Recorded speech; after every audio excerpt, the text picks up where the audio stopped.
today at noon on WJCT News 89.9.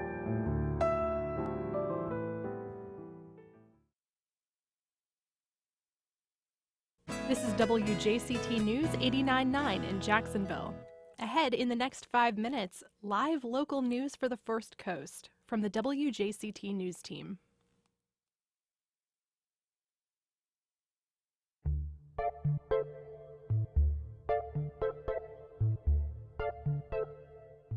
Good morning, I'm Ann Schindler, and on today's First Coast Connect, stadium spending is not a priority for taxpayers, but a new poll shows spending grows with the promise of additional community spending.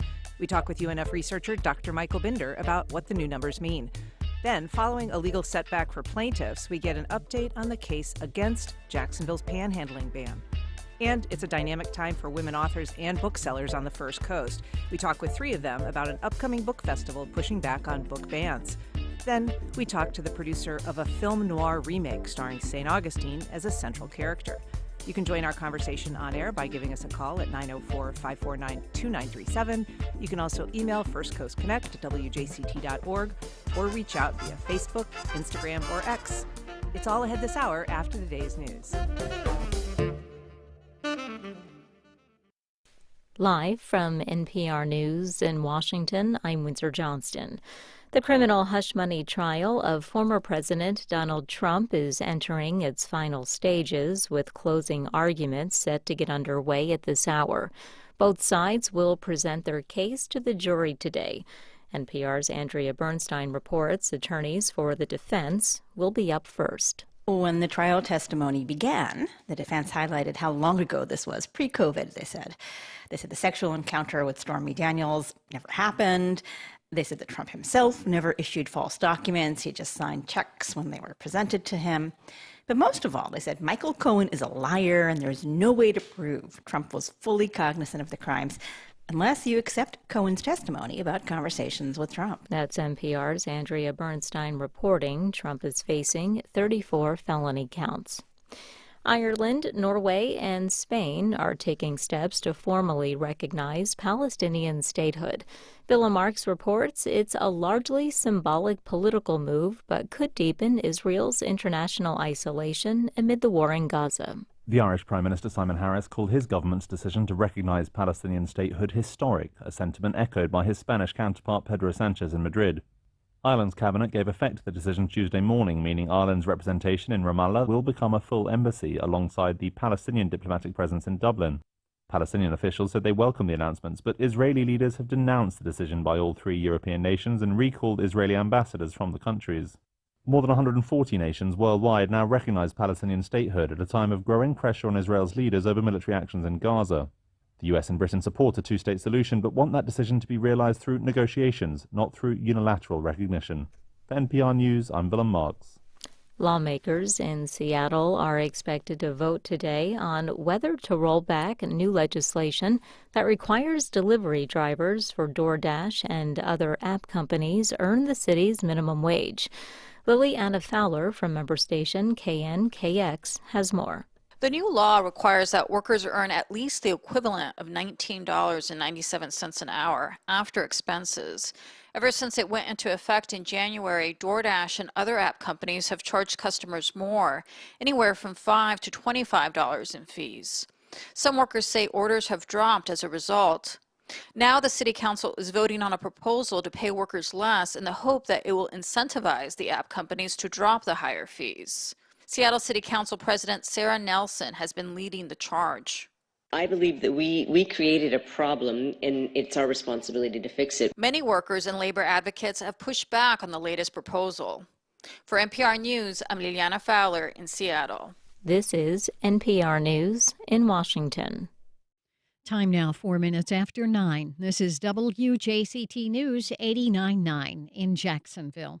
A 14-day sales tax holiday on storm-related items is going to run from June 1st to the 14th. It's timed with the start of the 6-month hurricane season. During the tax holiday, consumers won't have to pay local or state sales taxes on items ranging from portable radios and batteries to fuel tanks, portable generators, and pet food. Florida Retail Federation President Scott Shalley says it's important that residents are ready for hurricane season. It's an opportunity to save some money, yes, and it's an opportunity to generate activity for our retailers. But most importantly, it's an opportunity for Floridians to be reminded about hurricane season, to prepare for hurricane season, and to get essential supplies. A second 2-week-long holiday for the same items will start August 24th. That's ahead of the mid-September peak of hurricane season. A public meeting is set for today to update residents on a planned sidewalk replacement in historic Fernandina Beach. The FDOT holds the meeting at 4:30. It's at Fernandina Beach City Hall. Staff will be there to talk about the replacement of existing sidewalk on Atlantic Avenue between 8th and 10th Streets. The state's also replacing sidewalks on the north side of Atlantic Avenue east of 9th Street. New sidewalks will improve safety and provide an uninterrupted pedestrian walkway. Cloudy now at 78 degrees, a 40% chance of rain today before 2 o'clock. Support for NPR comes from NPR stations. Other contributors include Storyworth. Each week, Storyworth emails a loved one a question about their life. After a year, they'll publish family memories into a bound book to keep forever. Learn more at Storyworth.com.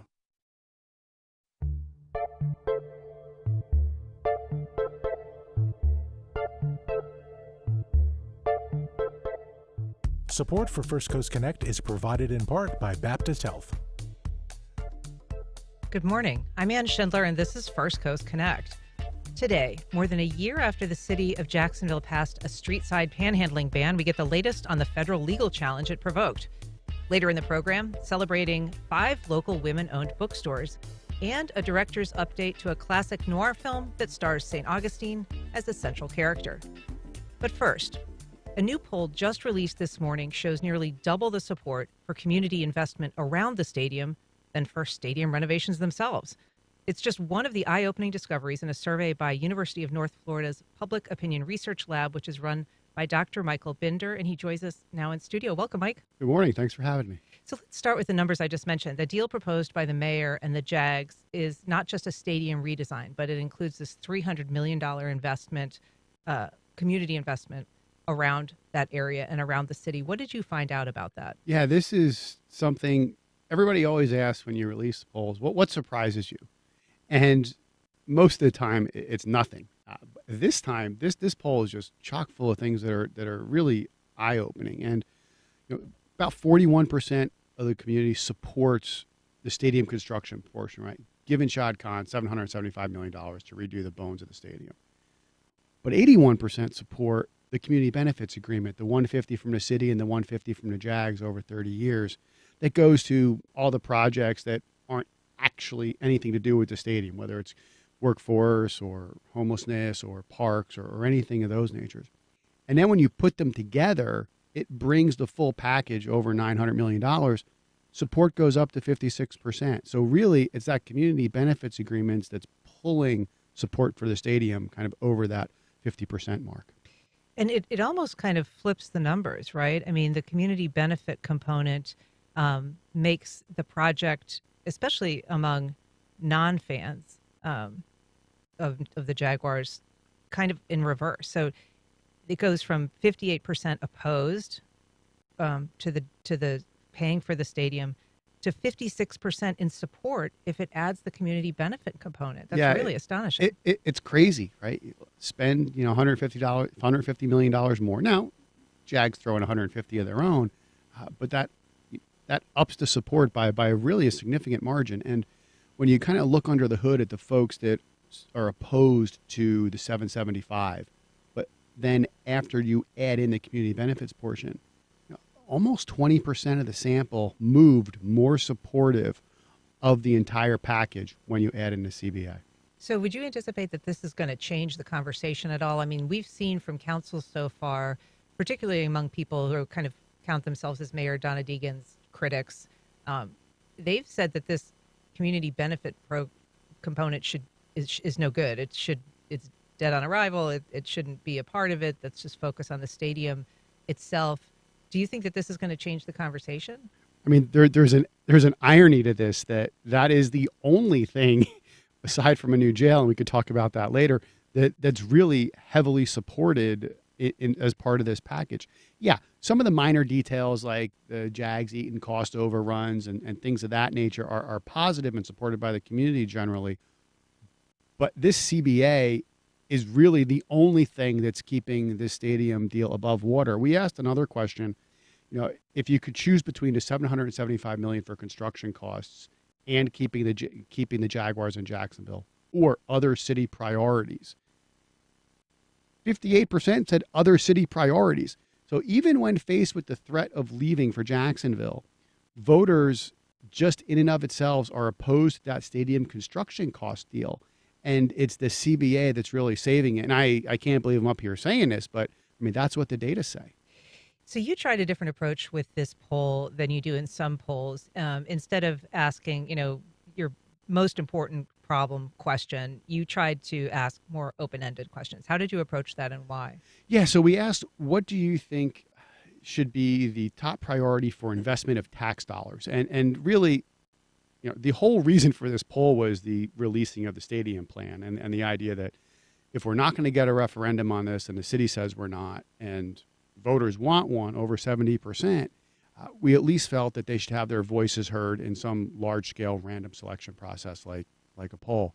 But we wanted to see how folks thought their tax dollars should be invested, because this is really what this story is about, right? We're investing, almost $900 million in tax money. And infrastructure was the number one choice, 23%, followed by education at 19%, and then public safety and police at 13%. Downtown investment was down at 4%. The stadium was down at 3%. That's not surprising to me that those aren't people's top priorities. But they are willing, if you attach it to these community benefit agreements, to at least go along with the stadium deal. So in that infrastructure that people priority, infrastructure and roads, does that include a jail? Because that is obviously an enormous cost that is also bearing down on the city. Right. I mean, that's part of the process. It's one of a myriad of things. I think the jail is getting a lot of discussion lately, and while it might not be at the top of people's minds, it's coming there. And we asked people specifically about the jail, how they felt about the $1 billion investment. That's what the council report came out as, the price tag. Now, we didn't associate a funding stream with this and how the tax dollars would cost. But the idea that it is exceptionally supportive, over 70% say, yeah, let's get a new jail, let's get it out of the heart of downtown, even if it costs $1 billion. You think that number might change? I do think that number might change once you say, okay, well, it's going to require us a millage rate increase, because let's be honest, the funding mechanism for the stadium deal is kind of some funny money, right? There's no tax increases associated with it. You're moving around timelines for the half-cent sales tax, and it's smoke and mirrors in a lot of ways. We're out of funny money when it comes to $1 billion for a jail. Like, you got to pay for that. You need to pay contractors. That's real money. And eventually, somehow, you either got to raise or you got to cut. And whatever that ultimately ends up being, I think some of that support might come down once we find out what that would actually be. The support for the jail, you were surprised because last year there was an estimate that the jail was going to cost somewhere in the neighborhood of $350 million maybe. That was before this council committee went through all of its machinations. But now it's up to $1 billion just several months later. What did you anticipate that you would see in terms of polling? I fully expected at least to be stagnant, maybe even decrease, right? When you almost triple the cost of something, 73% of registered voters said, yeah, I either strongly or somewhat support the idea of this. And that's crazy, right? I understand that the value, and this has been kind of a talking point for a while, but sure, $1 billion, here you go. And yeah, these are things that surprise me. Maybe I don't know the Jacksonville voter as much as I think I do. But this is also, you're asking in the context, as you said, of your tax dollars. You're not just saying kind of pie in the sky, ideally, would you like to see a new jail? You're saying, would you spend your tax dollars on this? Yeah, are you going to spend $1 billion of city money on this? And 73% are like, yeah, we need to prioritize this. It's something else. We've got a call from Mark on the west side. Good morning, Mark. Go ahead. The title of this article should have been, "The majority of Jacksonville taxpayers don't want the Jaguar don't want money funded for a new stadium, because you're saying about if you have to spend taxpayer money. Well, that's a no-brainer. Of course, you have to spend taxpayer money. That's the end all and be all of this. So, people in your survey said that we don't want the stadium if we have to spend taxpayer money for it. Well, you're going to have to. I mean, this pie in the sky about $150 million for the poor people. That's the basic part of your survey, I think, says it all. It says these people, the majority of people in Jacksonville, don't want the stadium of the future if they have to spend $1 billion worth of taxpayer money, and of course they will. Yeah, good point. Thanks, Mark. I think your point is that the support rose when the additional cost was tacked to it. But, to his point, only 3% of people in your poll said that they wanted to spend money. That it's a top priority for them. And listen, you can have multiple priorities that you're willing to spend money on. I mean, I don't want to take it and mislead it, right? I think people would agree that you need to spend money on schools. People would agree that you need to spend some money on police. What those numbers are, you can fight over, but I think you can only have one top priority. But no, the caller's right? Even when we poked people and said, listen, the $775 for the stadium construction costs, are you willing to do this, even if it means them leaving, or would you rather spend it elsewhere? Almost 58% said we'd rather spend it elsewhere. So even if they left, the caller's right there. Folks don't want to give a billionaire, hundreds of million dollars in corporate welfare. if you're just joining us, we're talking about community reaction to Jaguar Stadium spending in a new UNF poll. You can join our conversation live on air by calling 904-549-2937. You can also email firstcoastconnect@wjct.org or reach out on social media.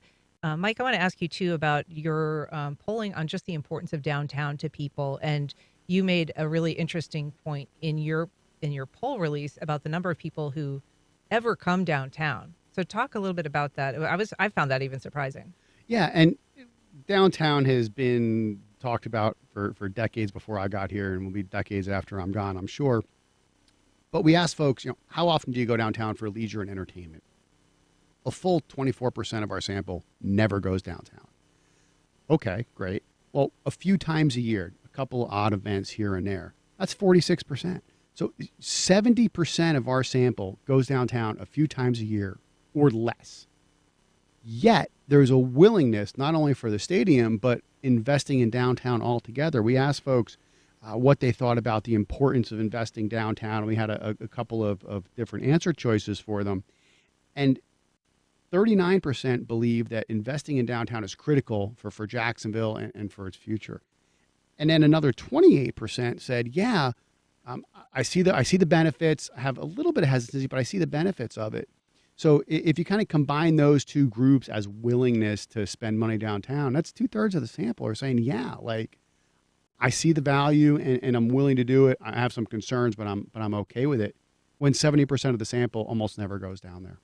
We've got a call from Thomas on the west side. Good morning, Thomas. Go ahead. Good morning to y'all. My concern here is that I feel that if they add the jail to the money they're already spending on the stadium, it's just going to cripple economic development in the city, and no progress is going to be made in developing Jacksonville in the foreseeable future while we pay out these large bills. Thank you, Thomas. There's certainly some concern, Mike, that there are going to be a lot of people who feel like they need money, deserve money for their projects that there isn't going to be money for. Right. And, the jail is not on the city council's docket right now, and I don't expect it's going to be. There's even beyond this money for the stadium, it's been clearly articulated that come the fall, there's going to be a renewed attention on the old Lot J idea, the entertainment district downtown. That's going to have some city incentives behind it as well. So we are not done spending money in this neck of the woods, and the jail, I don't imagine, is going to be up until after that at least. I want to ask you about some polling that you did just about people's popularity numbers, because you usually run those through. Tell us what you found in terms of mayor, city council, state attorney, the sheriff. Yeah, we tend to do job approvals just to see where people are at given states. And Mayor Deegan's approval rating was at 63% approve, which is quite good.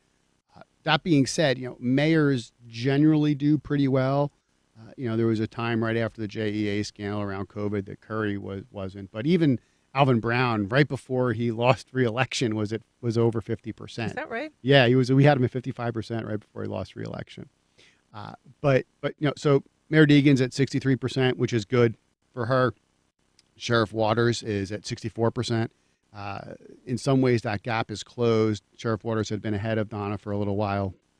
And then our state attorney, Melissa Nelson, she's up around 60% too.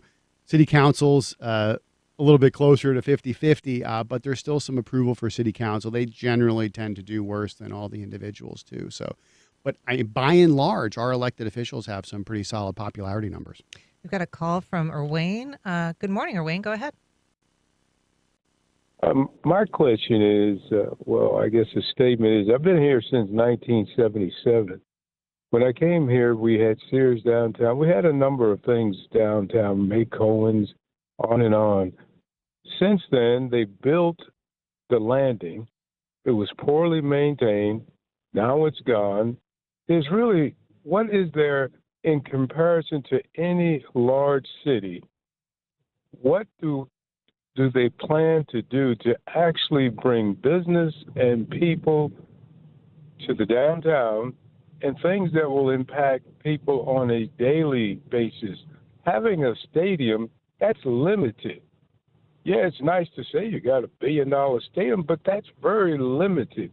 And you're talking about tremendous amount of money and resources. When you drive from the north side to the west side to the south side, there is so much of an infrastructure need.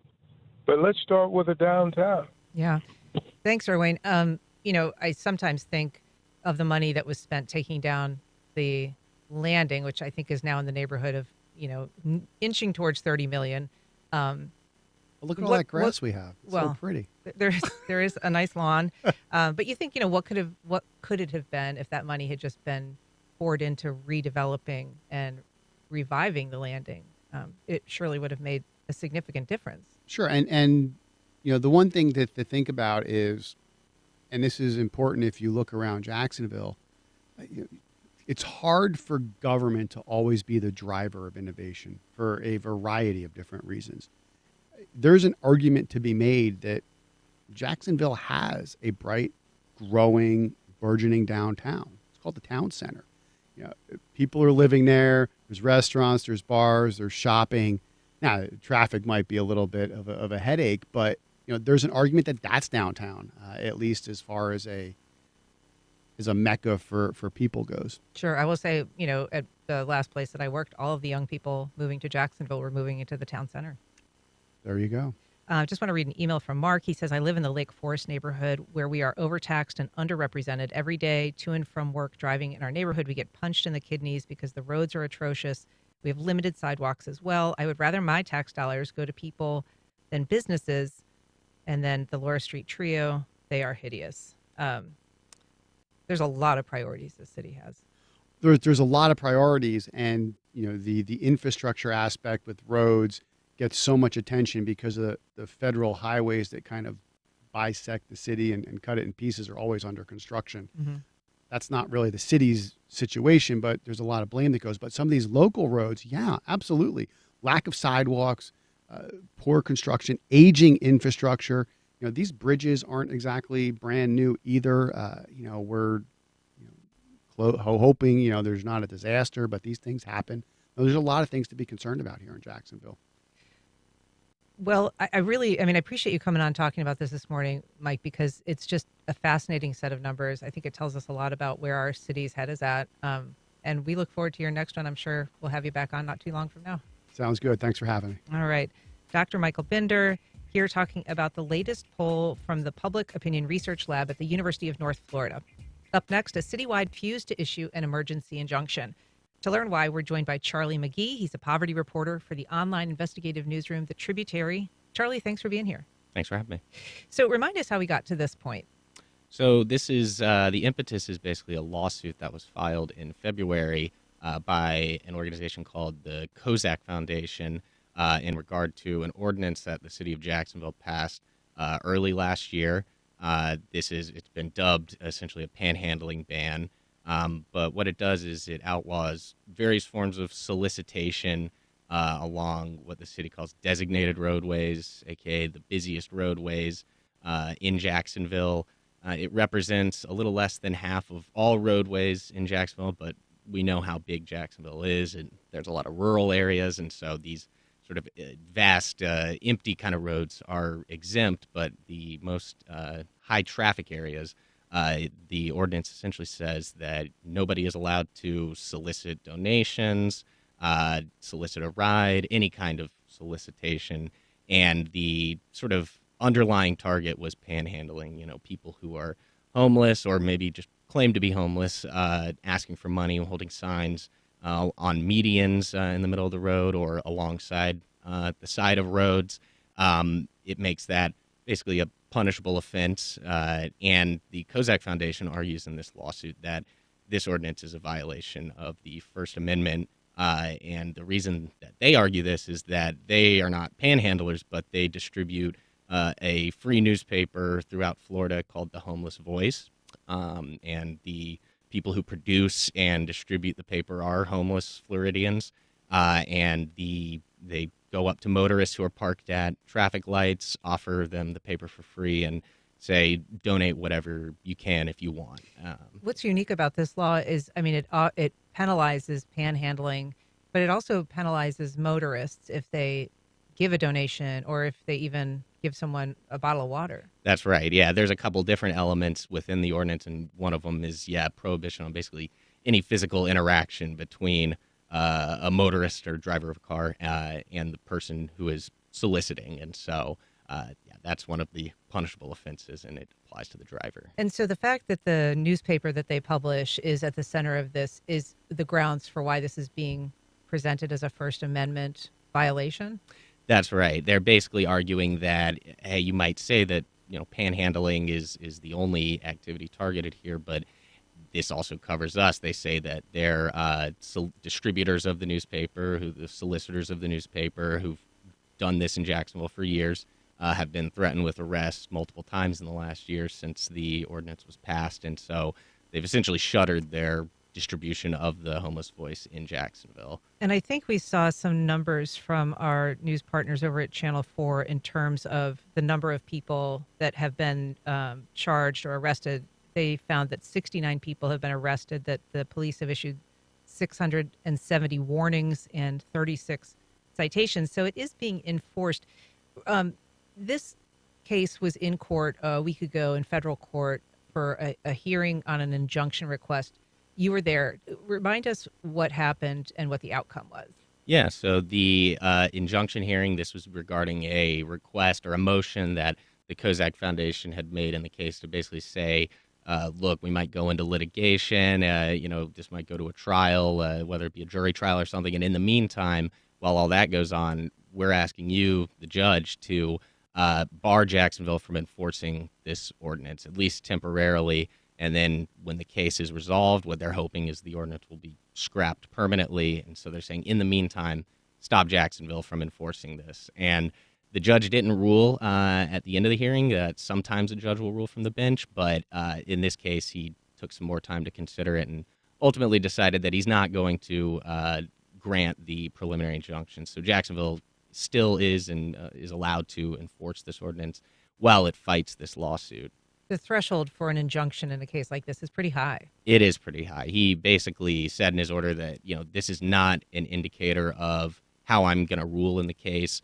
Basically broke it down to the court record at this point is too narrow to decide for him to say affirmatively that the plaintiffs, the Kozak Foundation, are likely to win. And that's sort of a high bar is if the judge says, the merits of this case are so great that it seems like the city's going to lose. That would be what would be needed for him to have granted this injunction.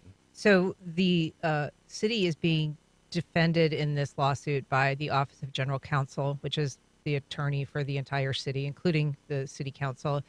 But they weren't always enthusiastic about this bill before it passed. So they're in kind of an unusual posture.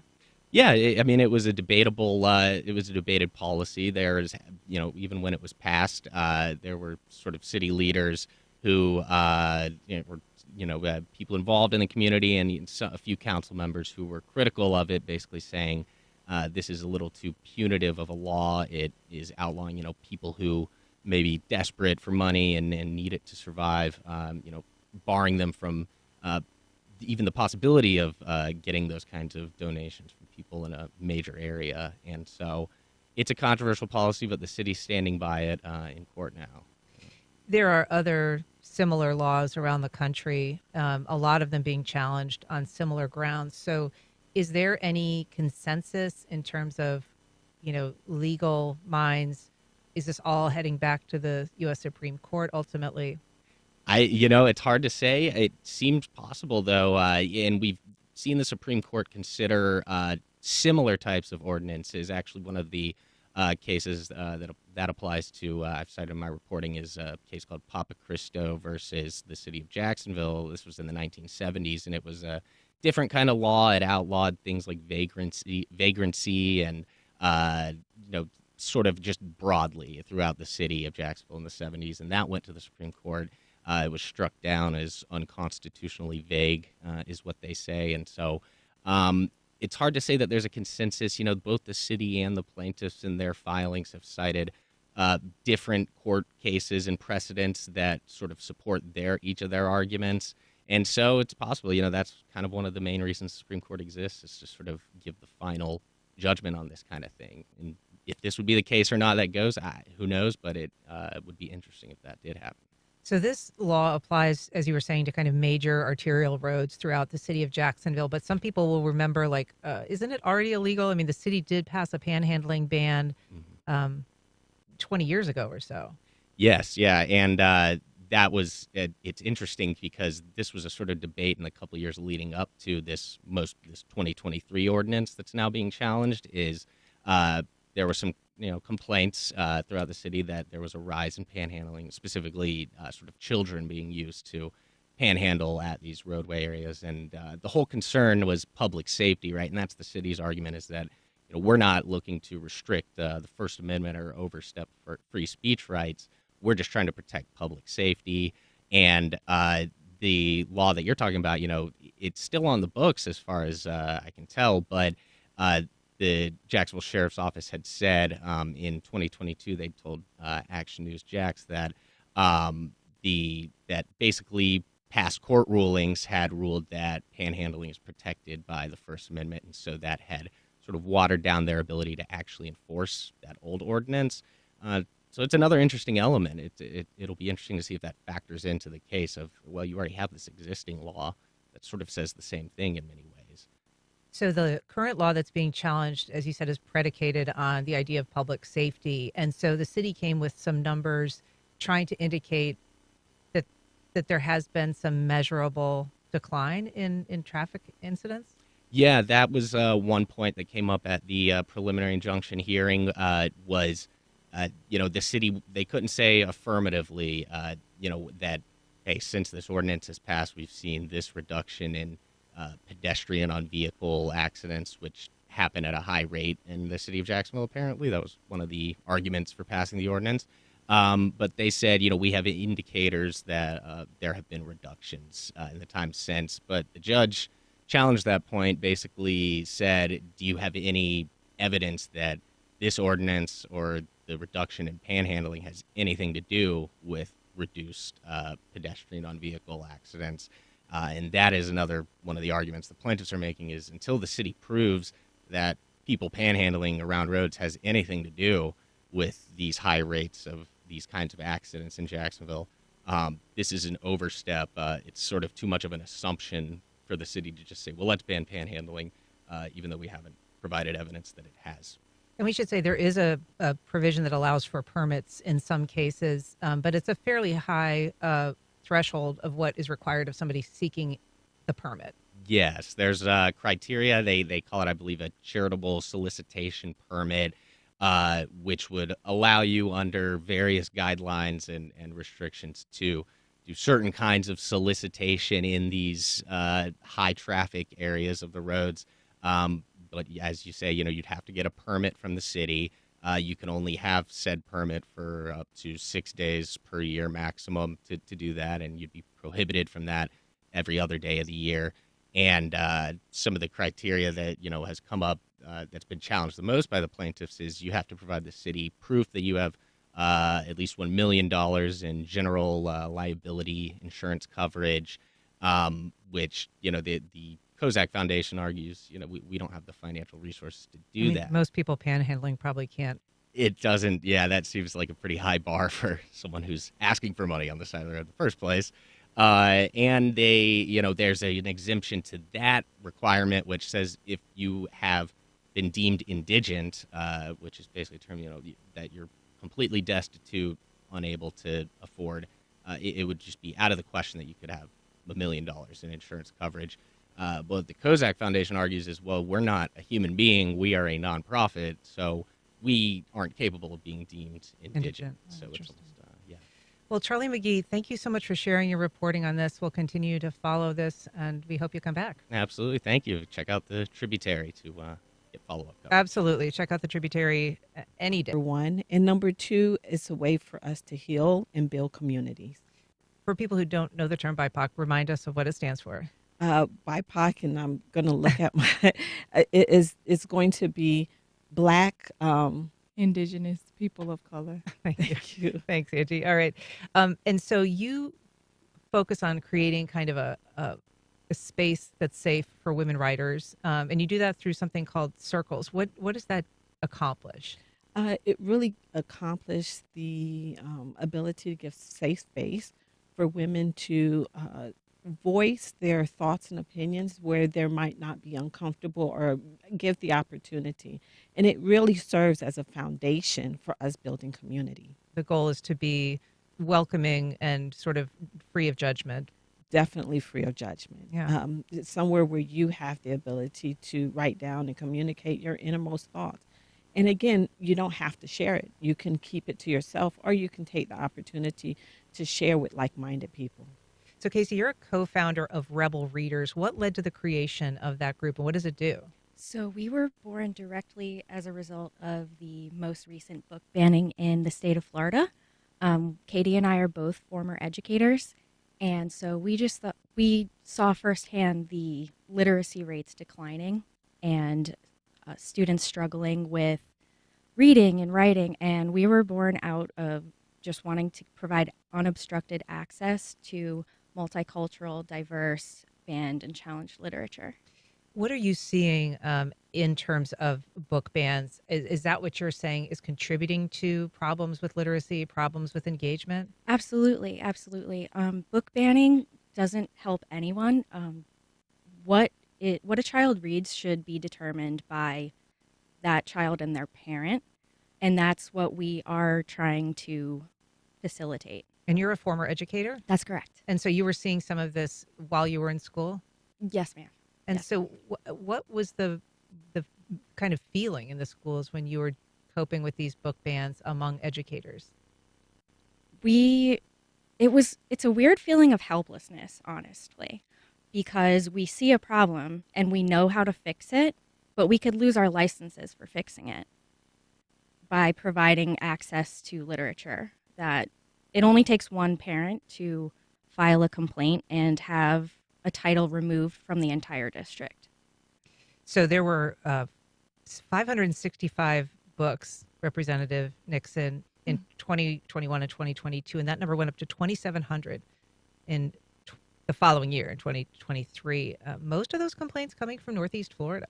Yeah, I mean, a lot having to do with the Moms for Liberty camp. And so what we've seen over the past few years is there's a concerted effort to basically attack public education and to make it seem as though our teachers aren't doing their jobs. It's become really politically polarizing to the point where even my Republican colleagues decided to pass legislation this past cycle, this past legislative session, to limit the number of times you can actually go out to try to ban a book, basically, or and it's just wild, right? And it's hurting our students, especially Black students. according to a national organization, Black students in 8th grade, there are only 44% of them are proficient here in the state of Florida. And that's one of the reasons that I decided to open up my bookstore alongside my daughter, in addition to what Rebel Readers is doing, right? Like to actually put those banned books, which I would like to call liberated books, those liberated books on the bookshelves. It's just amazing when Black students come into the store and they see books with characters that look like them. They're more apt to pick it up. And we've seen in these book bans that a lot of those that are targeted for ban are not just women authors, which are far and away the majority, but also books that are about and for children, people of color. Yeah. Teaching true history, all the things that we should have our children learn. And the gay and lesbian community as well. Same. So those are books that you're choosing at Cafe Resistance. Is that kind of is selling books, putting books out there the goal, or because there's also kind of a community coffee shop element. So it is the goal as well. The goal is to get a rise and to increase the literacy rates in the community, right? It's no coincidence that I decided to put it on Sutel, which is it is in my district, but it is also in an area where those students are not necessarily on grade level. And so we wanted to just create a space where they can come, they can get books, but they can also learn about true history. They can also come and be revitalized. The village is going to revitalize itself there. So we consider ourselves a community hub as well. So how did you engage your daughter in reading when she was young? She's working this bookstore with you. Yeah, she's going to be working the bookstore with me. So, Natalie did not like to read when she was younger, and she also had issues, self-esteem issues. And so I asked her, did she want to write a book with me once? And she said, yeah. I said, but you have to read more books because no one wants to read the same things over and over again. And you learn more words when you're reading. And so we wrote a comic book. We entered it into the One Spark Festival and we won. And we traveled the country, even all the way to Alaska, to promote her book and to teach writing workshops. That's really extraordinary. For people who don't know that story. The Adventures of Moxie McGriff. That's right, Moxie. And that really was a story that was just kind of everywhere here in town. And she was everywhere. Yeah, she was everywhere across the country as well. Like I said, we traveled all over. So, Shani, you're an IT executive by trade. What inspired you to begin writing?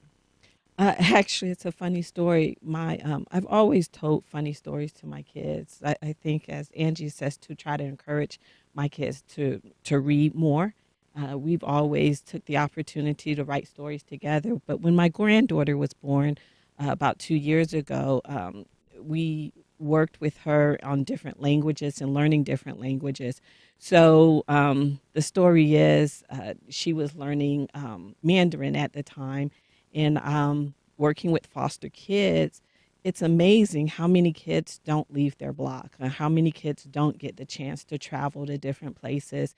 And, with my kids, we were able to travel around the world, and I wanted to share some of those experiences with the other kids. So we created a book called Kobe Travels, and it focuses on a minority little girl traveling to different places, learning about the country and learning about the different languages.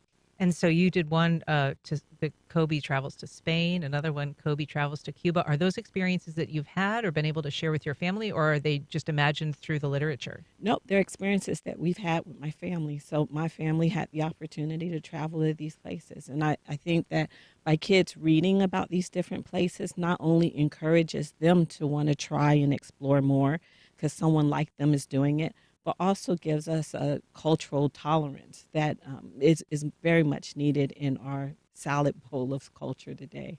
So there's a festival coming up this weekend on the 1st of June. What is the goal of the festival? What's the focus of the festival? So the focus of this festival is Women Writing for Change with Rebel Readers.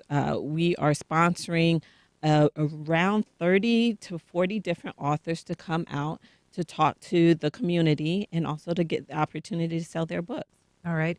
And Casey, there's 5 independent bookstores owned by women in the city right now. That's kind of amazing. It is. It is a different time right now. It is. It's an excellent time for local authors and local bookstores to uplift their voices, and we hope to do that through the festival as well. And Representative Nixon, you're going to be speaking. What are you going to be talking about? I'm going to be talking about what it's like to open up a bookstore and the need for us to support literacy in our communities now, and also just that we are giving love to each other. There's no competition. We want our children to read, and we want to have a better educated and well-informed society. So if somebody's interested in going, Shani, what can they do? They can definitely follow us on all social medias as Women Writing for Change Jacksonville. But more importantly, we are at Cork this weekend. So they can meet us there at 11 o'clock on Saturday. And it runs from 1 to 3. 11 to 3. 11 to 3. All right, great. Well, thank you, Angie Nixon, Shani Hall, Casey Trulio. Thanks for joining us today. Appreciate it. Thank you for having us. Y'all come out and support. All right. Up next, the producer of a noir remake with the city of St.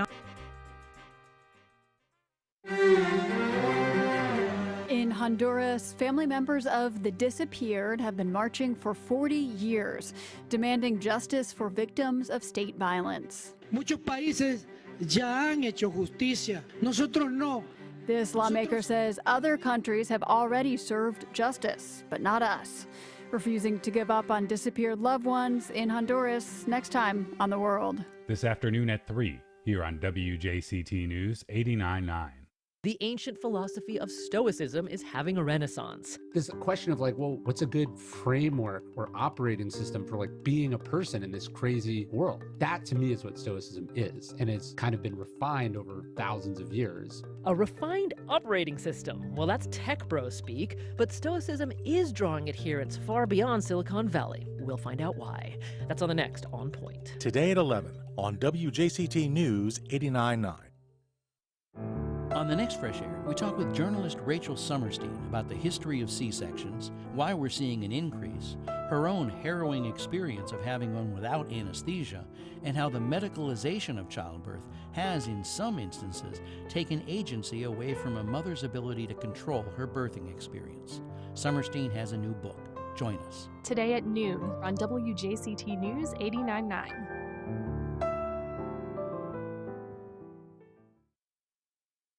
The Federal Theater Project introduced millions of Americans to the power of plays in the 1930s. It was a time when political leadership saw the theater as vital to democracy, and then the project was destroyed. The story of how that happened and what it reveals about efforts to undermine the arts today. That's next time on 1A. Today starting at 10 on WJCT News 89.9.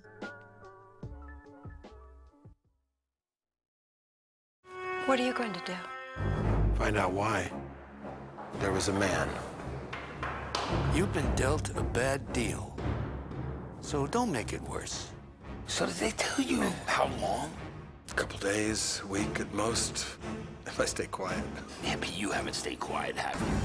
Aha. A classic noir film. And if you're a film noir buff, there's a new version of this 1950s classic, and it may look oddly familiar. Joining me now to share more about remaking DOA, filmed entirely in St. Augustine, is producer and director Kurt St. Thomas. Good morning, Kurt. Hello. Thank you for having me. Thanks for being here. So this is a 1950s film. It has already been remade 4 times. Why did you want to? Yeah, why did you want to reinvent the wheel here? Well, it started. I was living in Los Angeles, and I was searching for ideas for movies, and I'm not a good screenwriter at all. And so my default was I should find out if there's a film in the public domain, and started looking through public domain films, and I saw DOA, and it caught my eye because I love things that are very symmetrical,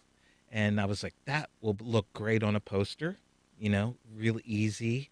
And right as I saw it, in my head, I started singing this song by the band X, and it's called I Must Not Think Bad Thoughts. And in that song, John Doe and Exene Cervenka, the 2 members of the band that sing, they sing a line, DOA, and they're actually referring to the Canadian punk band from the late 70s, but I could just hear John saying DOA. And for some reason, I was like, wow, it'd be cool to remake that movie, and John Doe would be the best lead actor, and he's totally got this Robert Mitchum vibe. And you'd worked with John Doe on a previous film about 20 years ago called Red Right Hand, which is a Nick Cave song. So Yes. you have a lot of musical influences. Yeah, we've known each other for a long time. I worked in radio for a long time, and that's where we became friends. And I had also directed a music video for Kathleen Edwards called Back to Me, and I cast John as her boyfriend in the video. And all of a sudden, Hurricane Matthew happened. And my mom, who lives in St. Augustine, she's 84. And it was just that her house was really destroyed by flooding. And it was that moment where I said, I need to move to Florida to be with my mom. And at that moment, I bought a house in Lincolnville. And all of a sudden, it was announced that X was going to play the amphitheater, and ended up hanging out with John for a couple of days, and I pitched him on the idea, and he was like, oh, yeah, sure. And he never thought I was going to make it. And then it took about 2 years from that point to actually get him to come to St. Augustine for a month to make the movie. As it happens, the house that you bought and moved into with your mom that you share actually has kind of a rock and roll history, too. Yeah, my mom actually lives next door to me, but my house, which I didn't know until about at least a year, I found out that this guy lived in my house, Chris Pyle, and his dad is Artemis Pyle, who's a drummer for Leonard Skinner. And I immediately knew Chris Pyle was the guy who played drums in Royal Trucks, a kind of offbeat band that I happen to love. And I actually friended Chris Pyle on Facebook, and we've had a few chats. But my fiance, on our second date or so, she was wearing a Royal Trucks T-shirt, and I was like, "Well, she's the woman for me." That's the one. Yeah. And by the way, come move into the house, and yeah. So we should get to the film. There are so many familiar sites that people who know St. Augustine will see in this film. There's the Gator Farm. There's the Lightner Museum. There's Price's Barber Shop. There's the Bridge Alliance. It really is like a central character in a way. It is. And almost the entire movie is filmed within blocks of my house. So that was kind of one advantage. People were like, why did you film it here? And I'm like, well, look at it. It's amazing. All these crazy locations, and it's just beautiful. And I could see how I could make it look like 1949 without too much effort and digital erasing and things like that. And was it difficult to get permissions to shoot in St. Augustine? No, it was actually pretty easy. I met this guy, Marty Lewis, who was unfortunately passed, and Marty ran the film commission there. And I had a meeting with him, and he basically set it all up, and I had to pay the whopping price of $35 for a permit to film the entire movie. That's extraordinary. Well, you can see DOA on many streaming platforms. You can watch it for free on Tubi. Kurt, thanks so much for being here. We really appreciate it. Thank you so much. I'm really honored to be here. I love the station, and it's exciting. Well, we love to hear that. And good luck on your next project. Thank you. All right. And that's our program. We encourage your feedback and suggestions. You can send either to First Coast Connect at WJCT.org. And if you missed anything, you can catch our rebroadcast at 8 o'clock tonight, or find our entire program archive on your favorite podcast platform. Join us tomorrow when we talk to an author who tells the stories of 10 people who are connected by the Holocaust in Jacksonville. I'm Ann Schindler. You've been listening to First Coast Connect on WJCT News 89.9.